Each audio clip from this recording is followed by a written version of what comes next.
Good afternoon, everyone. We will be starting soon. Please just make sure to check your chats. I'll be posting some of the things there, including our evaluation link. We're going to be starting soon. Thanks.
Good afternoon, everyone. Thank you so much for joining us again on one of our workshops at the Center for Postgraduate Studies.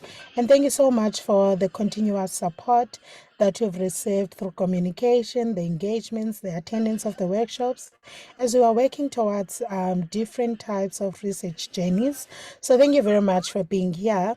Just a bit of housekeeping before introducing our facilitator for today. I will be posting a link on the chats.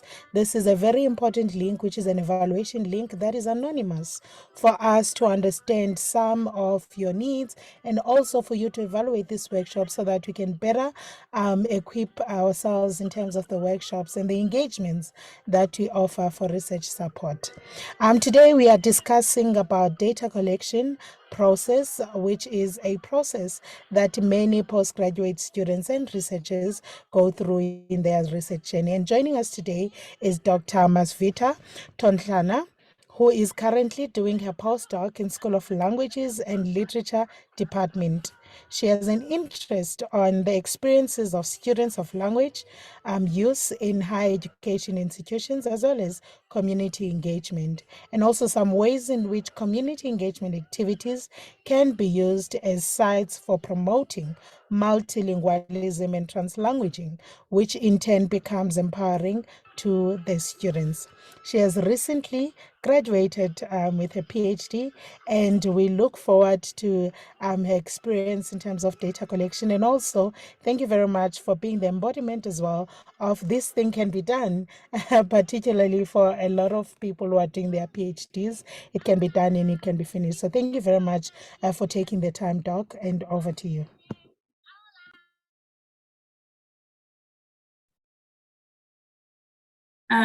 Thank you so much, Asipe. Good afternoon to everyone. I don't know when I will ever be in that position where I will get to a presentation and I'm well prepared and my things and my gadgets are working together with me, because now the laptop that I intended to use with my presentation is just acting funny. It is just, froze, and that's where my presentation is. And I don't know if I'll be able to, if it will be okay for me to just talk through what I have here, because I'm unable to translate to the other laptop where I could share the screens of my presentation.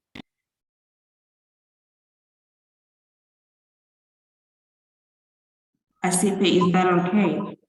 Yes, Doc, we can go through the conversation. Yes. Okay, cool.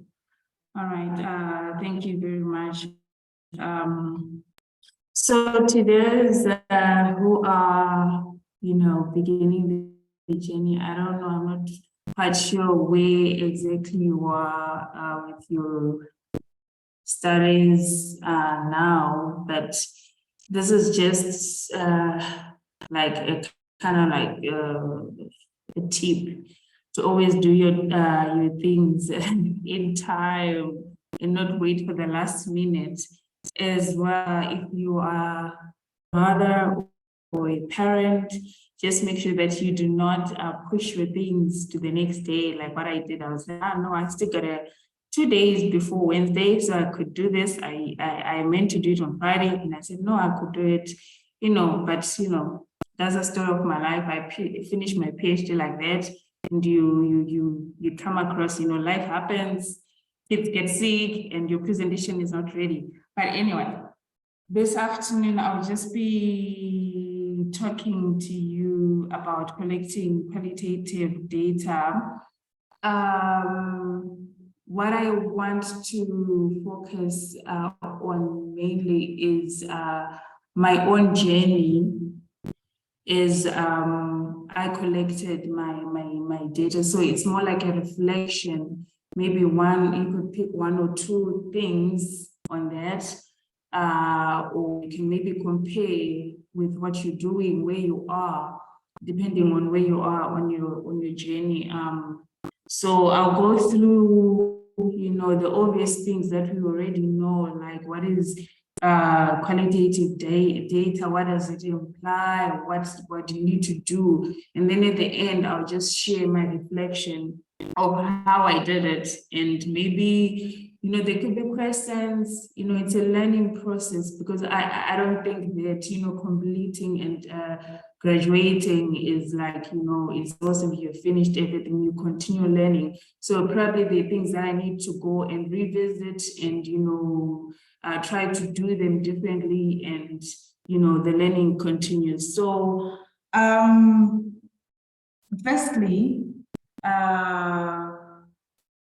we want to talk about what is collecting qualitative data. And here I'd say that it is when you collect data, that is just to understand the experiences or the insights from an informant's perspective, right? So you basically trying to gather the essence of something or a phenomenon, learns about something from the point of view of someone. So in my case, I was trying to understand the experiences of students of learning in a language that is not their home language. And, you know, I also being a second language speaker there's so many things that I had to consider, which I'll talk about in the end, like, you know, where do you place yourself in the research, right? So as I said, that is qualitative data is when you try to understand the experiences, and then it's not numeric, it uses descriptions, but then it can be analyzed quantitatively. You know, growing up, I think I actually gave up on trying to understand. I don't like numbers. I don't like anything that has anything to do with numbers. So I just told myself from high school that I was not going to do anything that had numbers in it. So for me, I'm quite, you know, comfortable when it comes to describing things, you know, looking at things and describing them. As long as there are no numbers there, then I'm fine. And then my, you know, second point that we just need to bring to mind is why qualitative data is important. So I mentioned here that it provides transferable insights about a complex phenomena. It looks at how and the why of human decision making. And then the data that is collected can be used to develop the concepts and theories that help in understanding the social phenomena. So if you want to understand something, then you're collecting data so that you have a broad understanding, or you want to try to help, you know, or to bridge the gap between, you know, the challenges that people could be facing. You need to understand the experiences from the people who are involved in whatever you are researching on, right? And then we have types of qualitative data methodologies. I mentioned here that there's the narrative, there's the phenomenology, we have the grounded theory, ethnography, and case study. And in my case, I used phenomenology, which I will also talk about at the end of this introductory, you know, points. And then what data collection instruments can you use? So we have interviews, which I used in my case. And then interviews is when you're conducting like one-on-one conversations, and then it ensures that you gather the precise data of what people think, or the feelings, or the motivation, and why interviews are also important when it comes to, okay, in my case for collecting qualitative data, is because when you're doing them like on face-to-face, you're able to read in between the words, you're able to read the body language, and then you can match that with the responses that you'll be getting. And then there's also focus groups, and I mentioned here that it comprises of about 5 to 8 participants, and usually the group must attempt to find why, what, and how of the certain what phenomenon, right? And then we have observations, which aims at understanding the cultures, the challenges, motivations that may occur. So before you start collecting your data and gathering it or analyzing it, you need to choose an instrument that you're going to use for storing the data. And then how do you collect the qualitative data, right? So I mentioned here that your questions should be well defined, and it should also be clear if answering the question requires a deductive or inductive approach. By a deductive approach, we're saying that it is one that is associated with the scientific investigation. The researcher studies what other people have done, the existing theories, of the phenomenon under study and then test the hypotheses that emerge from these theories. If it's in an inductive approach, it begins by collecting the data that is relevant to the topic of interest.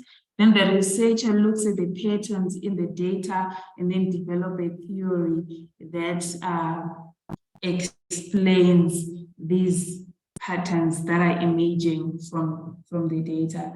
And also an inductive approach, it aims at developing a theory, while the deductive approach aims at testing an existing theory. Yes, and then what you I'm so need to sorry, do. Doc. I'm so sorry, Doc. I just wanted to, oh yes, I just wanted to alert people not to write on the board as it interrupts the writing. So Sue is writing on the board. Sorry about that. Thanks. Okay. Sure. All right, so I'm going to talk about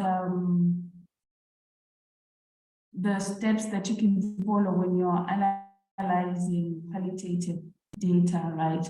So I will just be giving hints on what you need to be thinking about as you're going through these steps. So the first one is to prepare and organize your data, and here you're thinking about the purpose, what you intend to achieve, what is the purpose of the study. And then secondly, you review and you explore the data. You consider the lens of the epistemological framework. You look at your data through these lenses.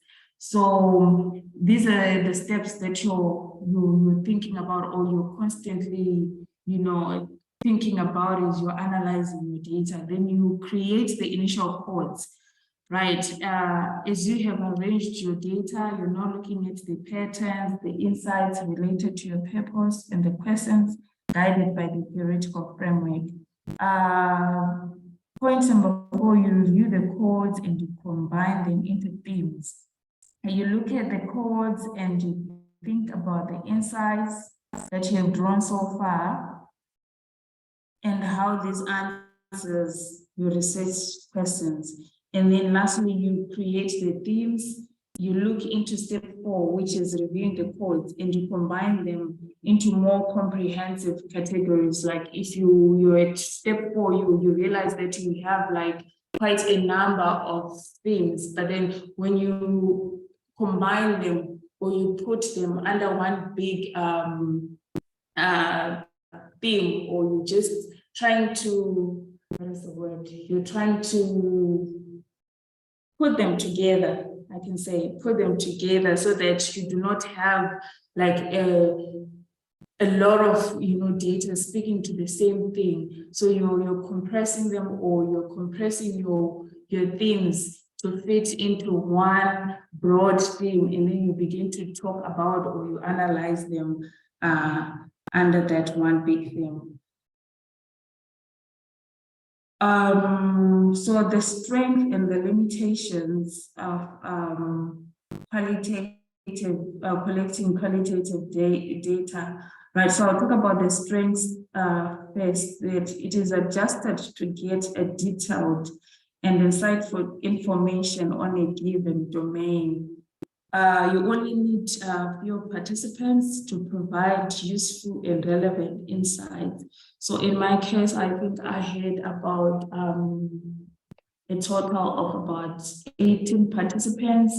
And then I was able to get the data that I was looking for. I was able to get the stories, the experiences.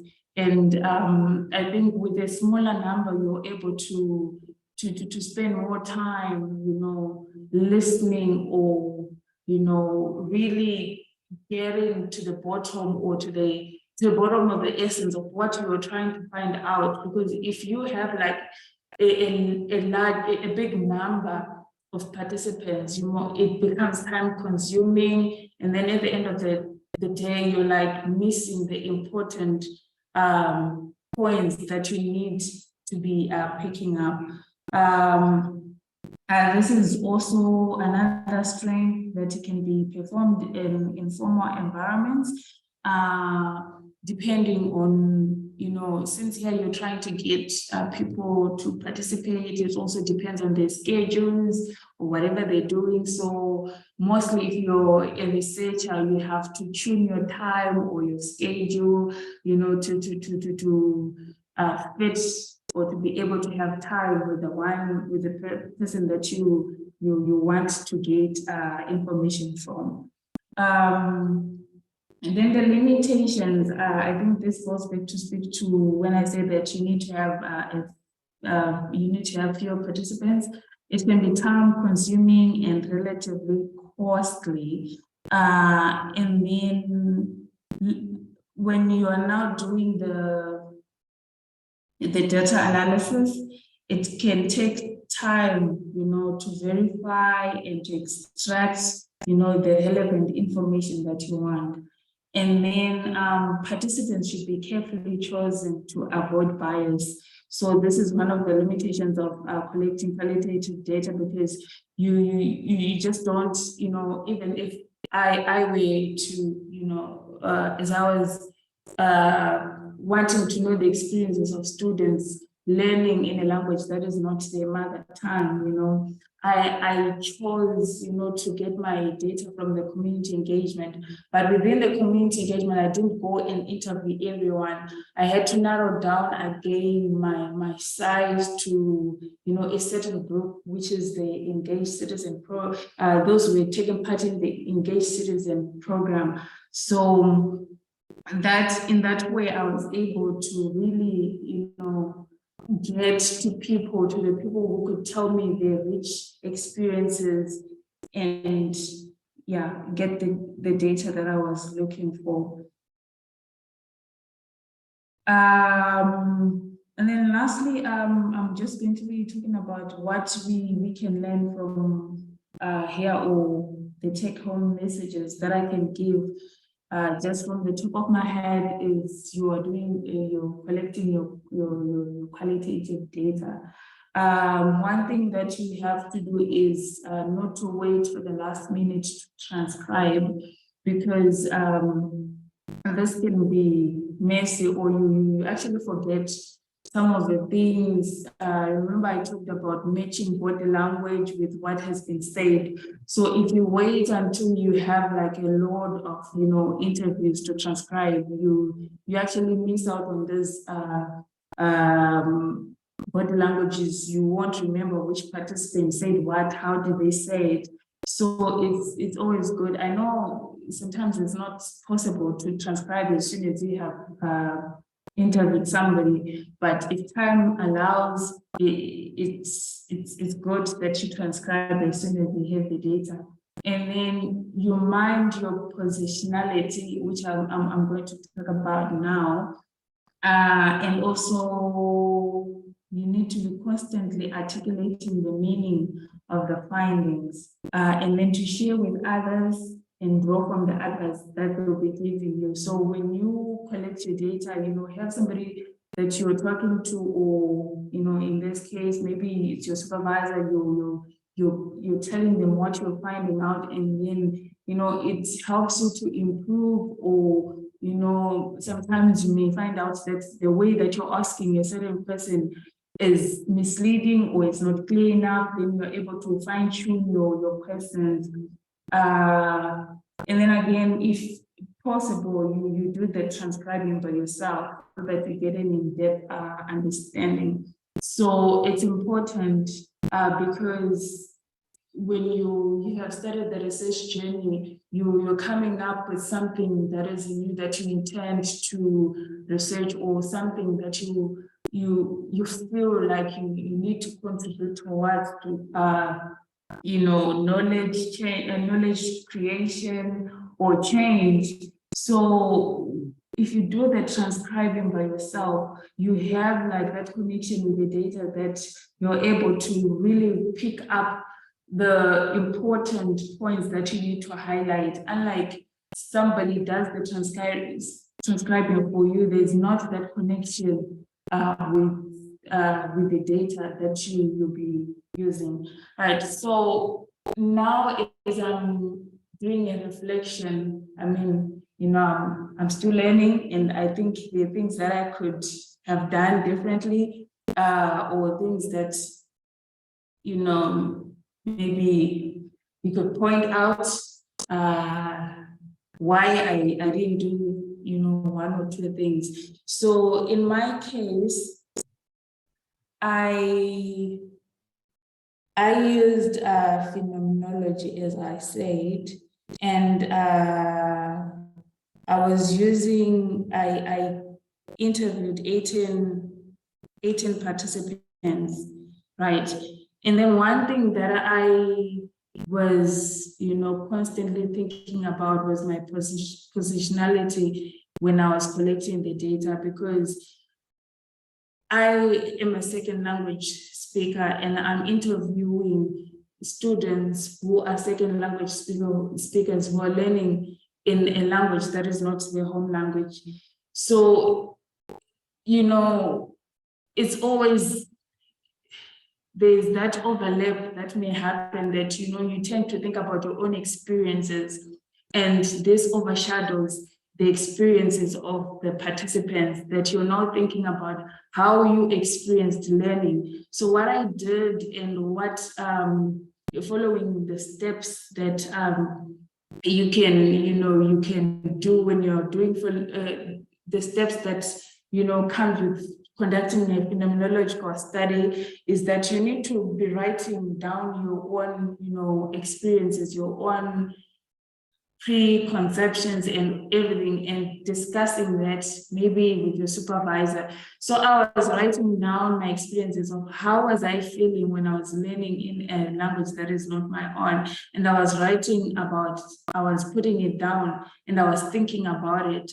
And then when I went to interview my participants, I knew that I had put my own thinking, my own experiences aside, and I'm now focusing on what the participant is saying. So it's always good to write down your experiences so that it does not overshadow, or you do not begin to like answer the questions for the participant. You're trying to make them say what you're already thinking or what you already have in mind. So it helps to, when you write it down, it helps you to shape your questions and your interviews. The way you're going to conduct your interviews, you won't be leading like your participant in a certain direction. I was also thinking about what I'd read here, where Mustakas, he says that when you're doing a phenomenological study, the individual consciousness, first of all, he says that there must be an individual consciousness, first of all, and is the last of court of appeal to knowledge. So you're thinking about yourself, and you're putting yourself there. You have dealt with yourself before you begin to look for new data, right? And then he also says that there must be when you're collecting qualitative data, right, the researchers must deal with their own habits of thinking, feeling, and seeing, and removing them, you know, from the ways that they see things and the way that they're going to judge or compare things, right? And he also says that there should be like a level when you're doing what he says, bracketing, which is when you're putting your individual experiences aside, you have noted your experiences, you put them aside. He calls that bracketing, and he says that this is not an easy process because it's always coming to your mind. And he says that it takes a lot of energy and attention and reflection and self-dialogue. So as I was doing my research, it was more like I was learning and relearning some things, and I was having some dialogues within me that if I were in that situation, how was I going to deal with the situation? And looking back to what I had experienced, I saw that, there are things that I could have done differently, being in that position, learning in a language that is not my own. If I had done this, I think I could have, done better. And then it also informed the way I learn now, that now I know, okay, I had these challenges when I was learning in a language that is not my own. So how do I continue with the journey? How do I continue to maneuver my way, given the experiences of what other people are experiencing? Then I was learning in that process as well. So I think, yeah, this is what I can, share with you, that, it's not an easy, research part for me, especially if you're doing something that is close to you, that is, coming from within you. It's not an easy part that you have to separate the facts from your emotions. So you always have to be thinking about these things as you're doing your research. Yeah, so I think this is what I can share with you this afternoon. Thank you very much. Thank you very much, Doc. I'm looking at the chats just to see if you have any questions. Please raise your hand if you have any question. Alternatively, you can type in the chat as well. I'll just give it 2 minutes.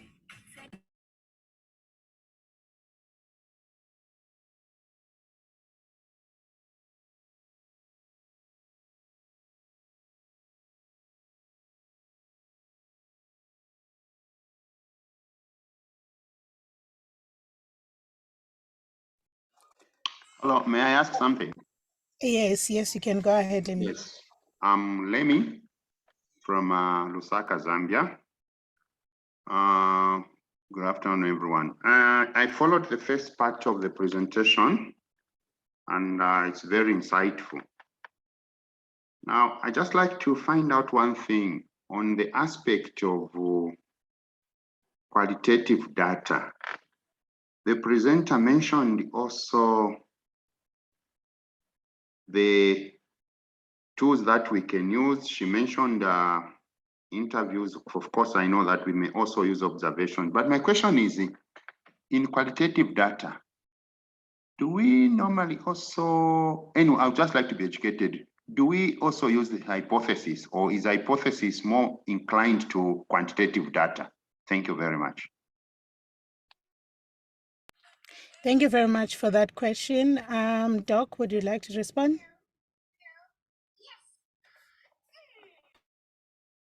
As I'm thinking, I think anyone who's got an idea can come in now.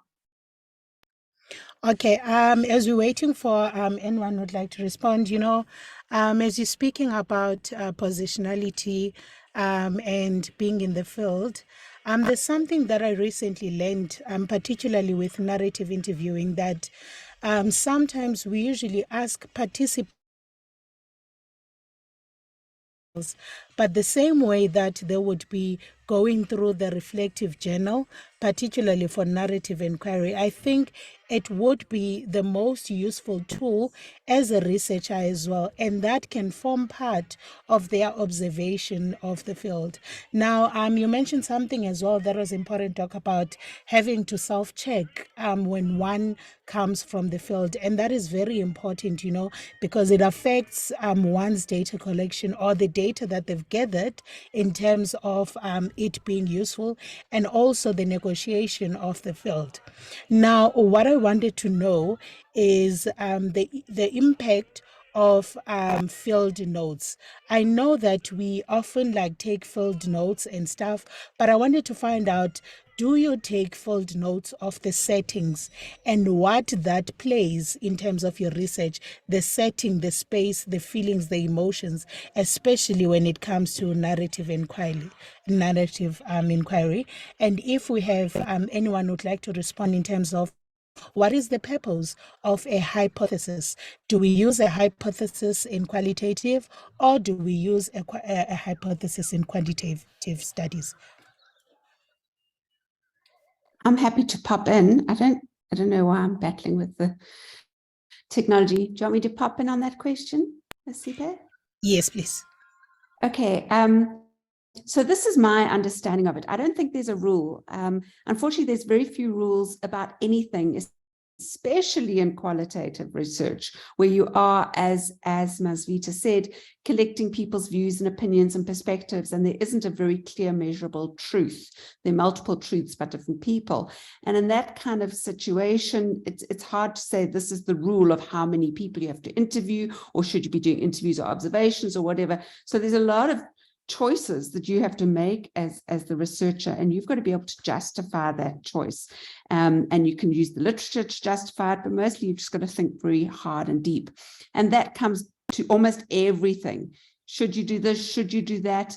The answer is almost always, it depends. What's the right thing for this research, and can you justify it? And will your examiner and your other readers find your choice credible and believable?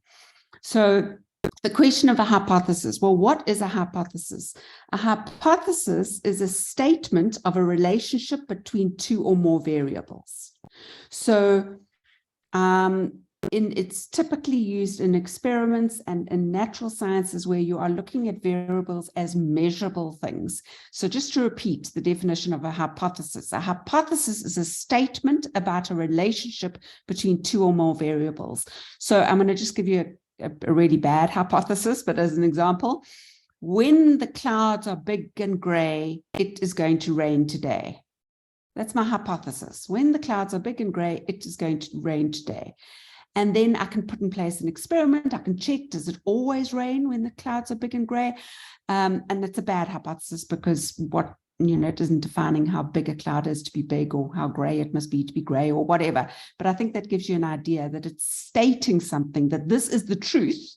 And you say that at the beginning of your study, this is the truth. These two things go together. Then you conduct your research to check, do these two things go together? Is it true that water always boils at whatever degrees? So you start off with a statement. And that can happen in a qualitative study, but it's much less likely, because most people who go into qualitative studies, because they're looking at qualities, ideas, beliefs, perspectives, they want to go into it with an open mind. They want to go in it ready to be surprised. They go into it with a question saying, why is this like this? So they're not going into it saying this is true and then testing to see whether it's true. They're going into it asking why, or what, or how. And then they design a piece of research which allows them to answer why, or what, or how. And often actually doesn't allow them to fully answer it, but at least allows them to say, well, okay, I partially can answer it, but these are future questions to be asked. So you're not going in to test the truth. You're going in to understand a complicated phenomenon. A hypothesis is usually only used in fields where you are dealing with an external truth, that you start off your study by saying, this is the truth, and then you set up an experiment, test it, and then say, yes, I was right, my hypothesis holds, or no, I was wrong, my hypothesis does not hold. That's not normally how we do it in qualitative research, but you might.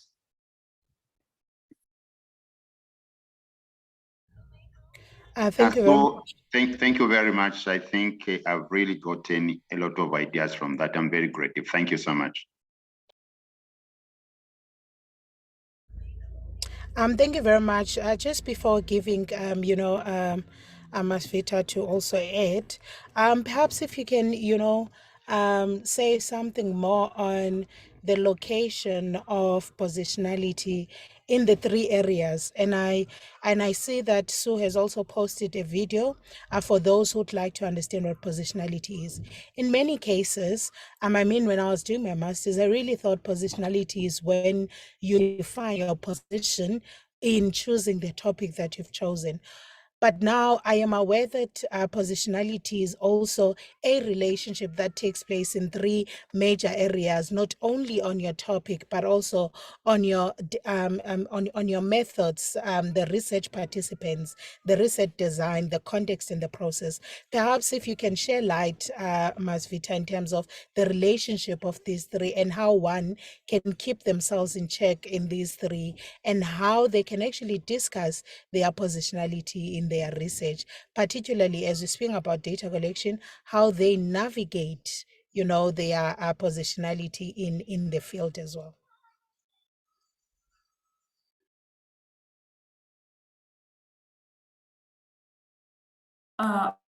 Sorry. Okay. For me,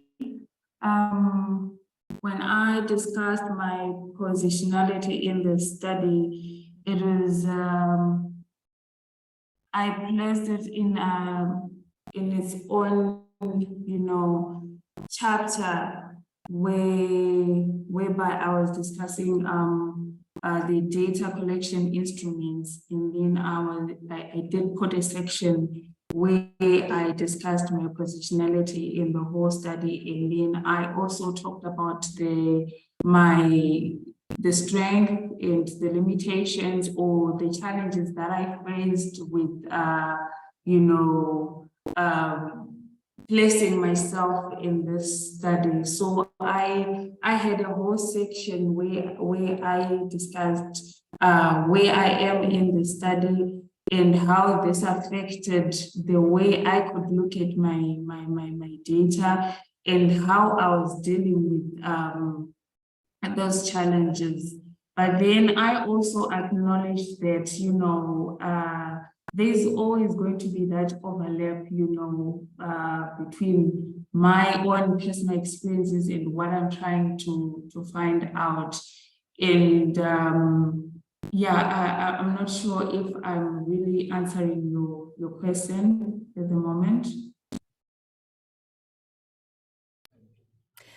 Yes, you have. And I think just to also add in terms of my experience as well, the one thing that got me through the research process was understanding the protocol of the research, but most importantly, understanding who I am engaging with, because in that way, there's a sense of comfort in the space and the setting in which the interview, for example, is taking place.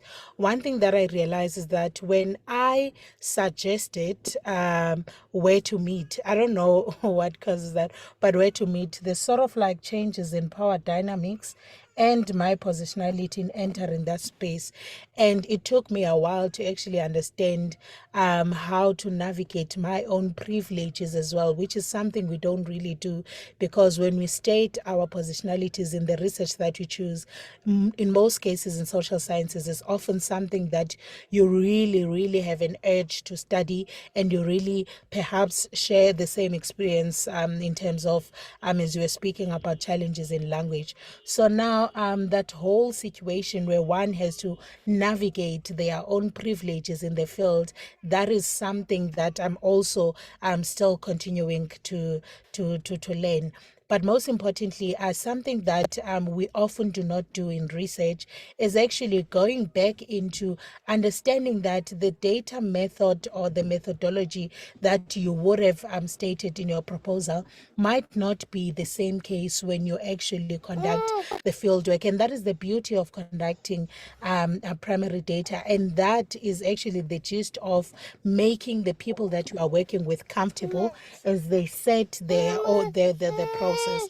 So perhaps if you can add more into that, and also anything else that you would like to respond to.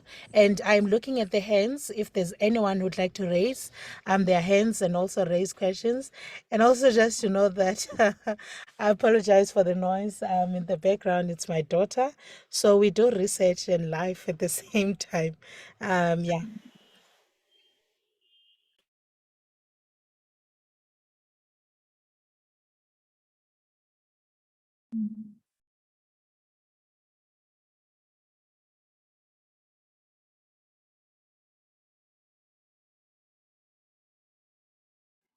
Perhaps if you can also talk about time, hey? Thank you so much, Sue. The time that it takes to collect data.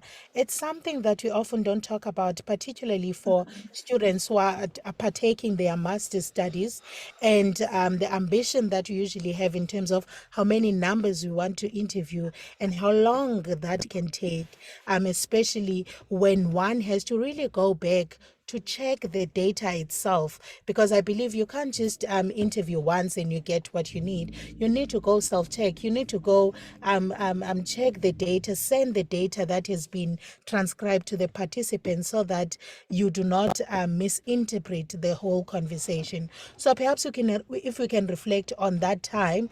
And I mean, the first question that I would ask Mazvita as a master's student is, what is actually really the purpose of interviewing? How do you know which particular qualitative or quantitative study that you will be going with? Is it the topic, or is it when you have actually thought of the research question? In which process do you actually start thinking about which type of collection method, data collection method, are you actually going to be moving with? Because I've realized that takes a toll when you are doing your proposal, when you really know what you want to do, but you don't know how to get to responding to that research question or to that context that has led you to doing this research. Okay, so for me, on reflection, I think that having the research questions, I mean, you always have a question that you have as you're beginning your research, right?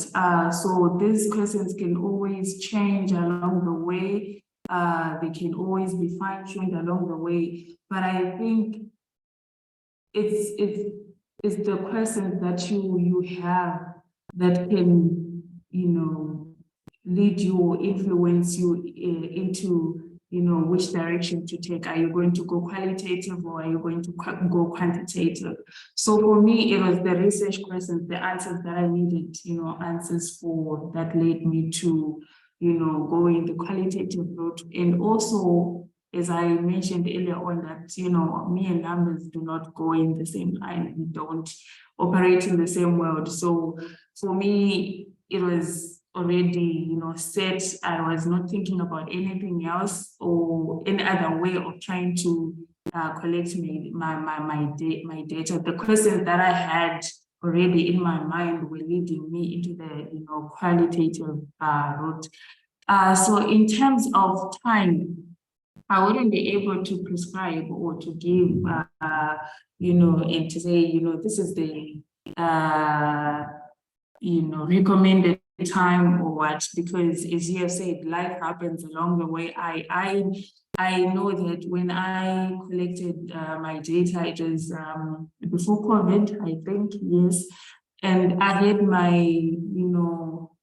data there, and then life happened. There was another child coming. So I had to put that aside and say, I would transcribe, I think, one interview in a week, given the situation that was there. So I wouldn't know how much it would actually take to do the whole process. But if you have like certain, deadlines, you want to, you have certain timelines that you've set for yourself, I think you'll be able to do your work within those time frames.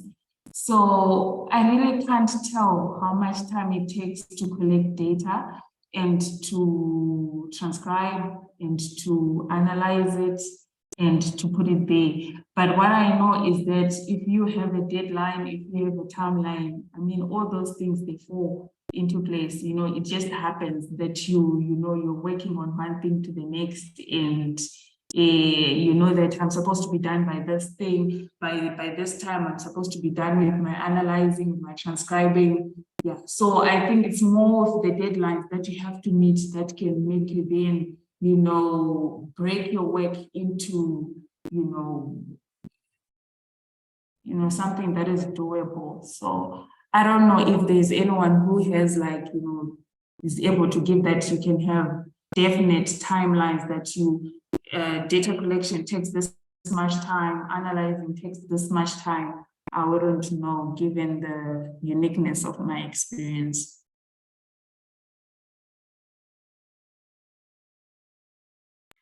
No, thank you very much for that. I see on the chats, Precious has also stated that, the research questions and objectives actually guided the criteria of the type of participants I needed, that she needed in her research.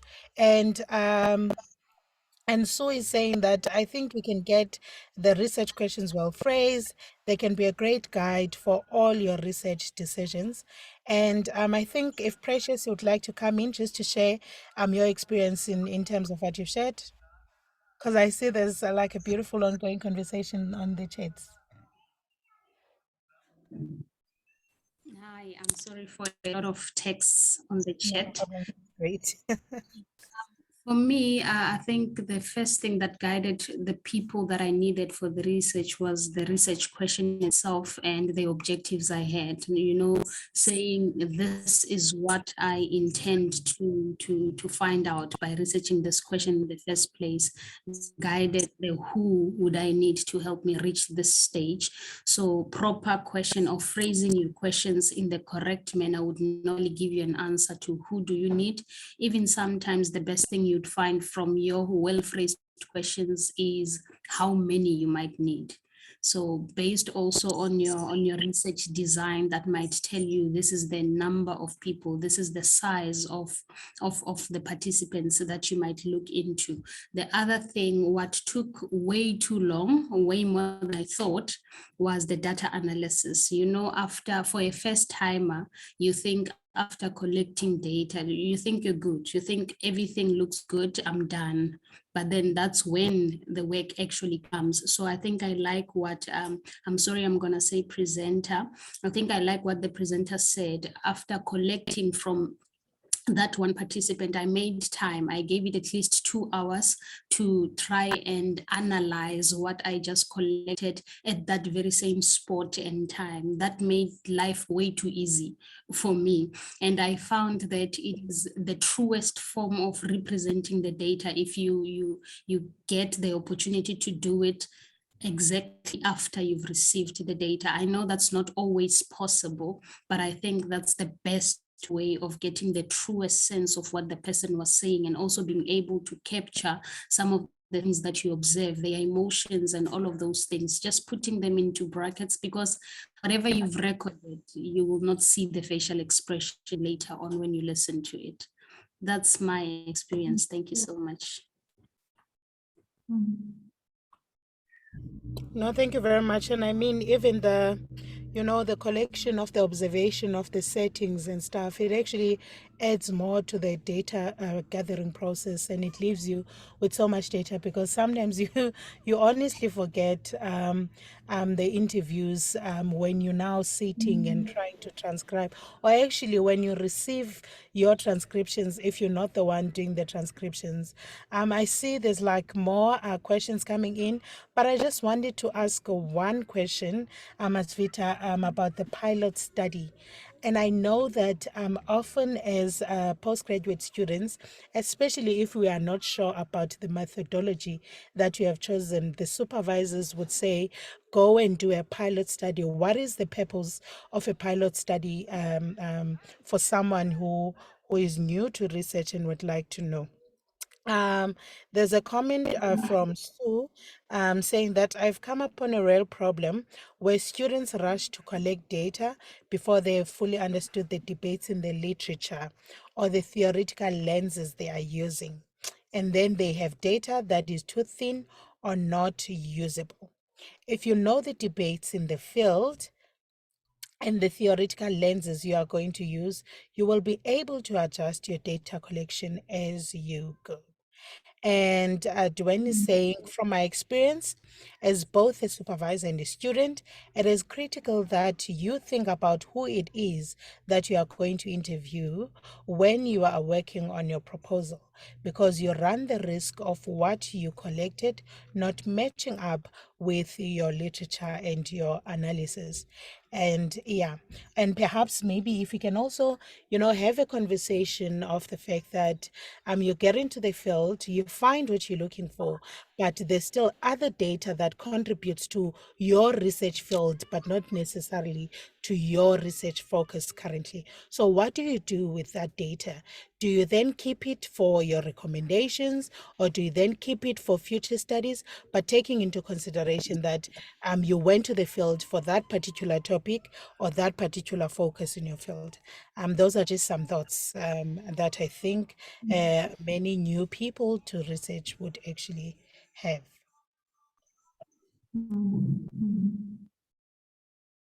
Okay, so maybe if I could just come in on what you asked about the purpose of the pilot interview. I think, well, I never shared this with my supervisor. I think when I did my pilot interview, it was actually one of the best, interviews that I had, and I used as a source for most of, the things that I had in mind.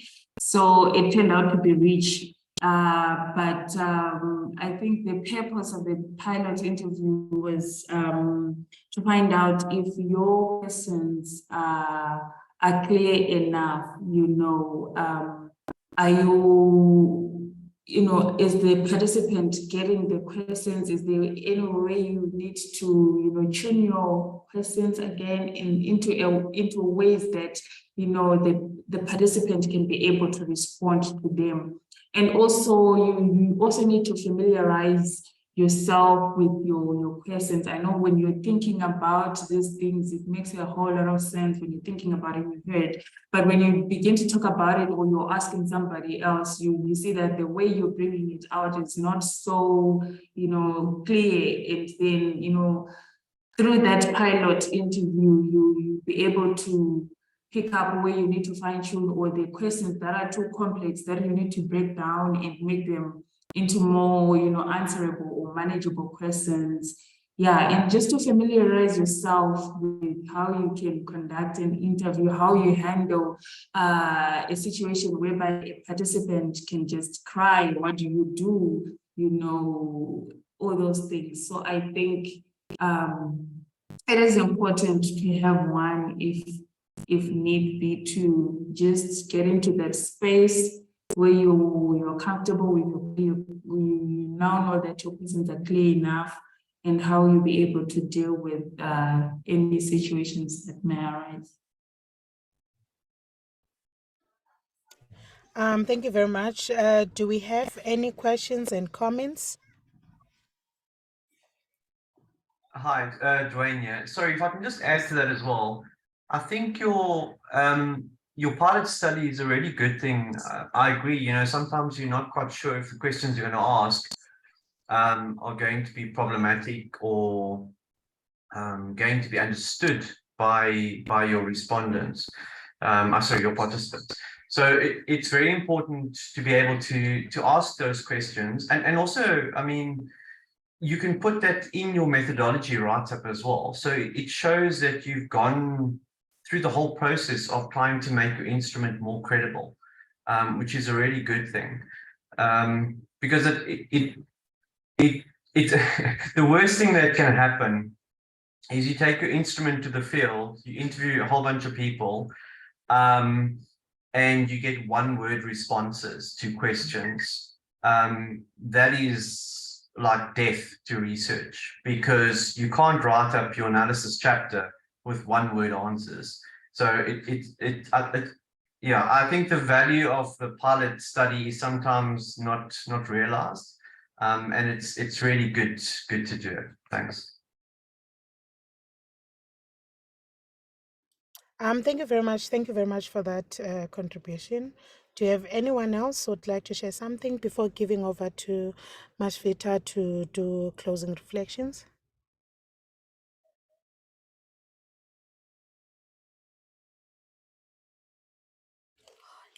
Okay, thank you very much, colleagues. Just a recap, Mazvita, in terms of someone who is about to go and collect their data, what would be at least 5 things that you would advise that person to be aware of? Someone who's about to go and collect qualitative data, or someone who's about to do a desktop analysis?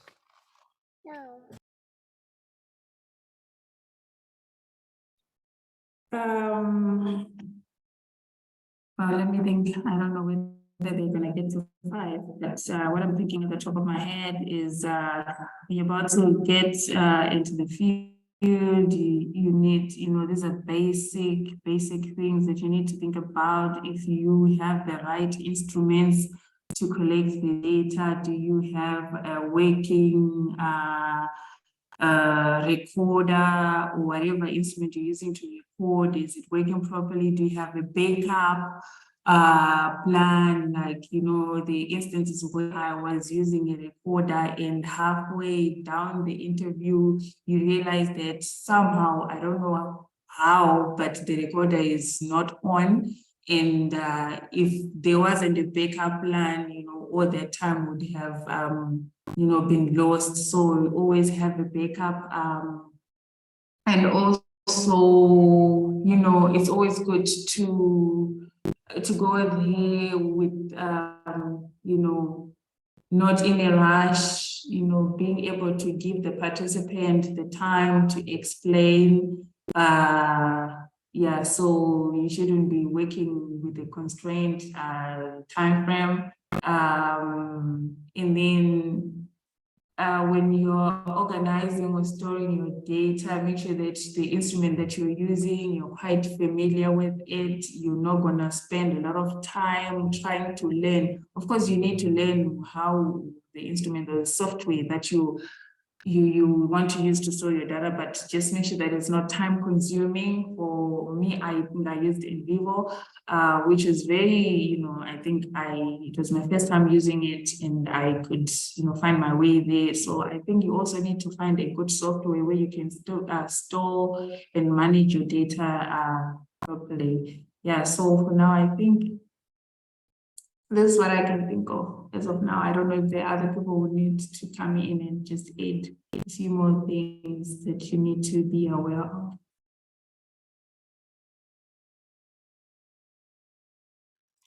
No, thank you very much for that. And also thank you very much for making the time to share your experience as well as your knowledge in terms of the data collection process.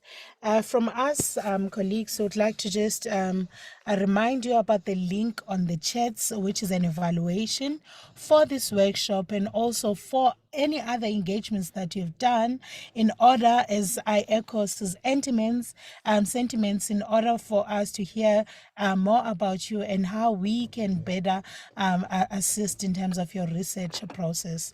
From my side, please have a great afternoon further, and thank you very much for joining us. And thank you again, Mazvita, for making the time, and everyone who has participated in the engagement. Thank you.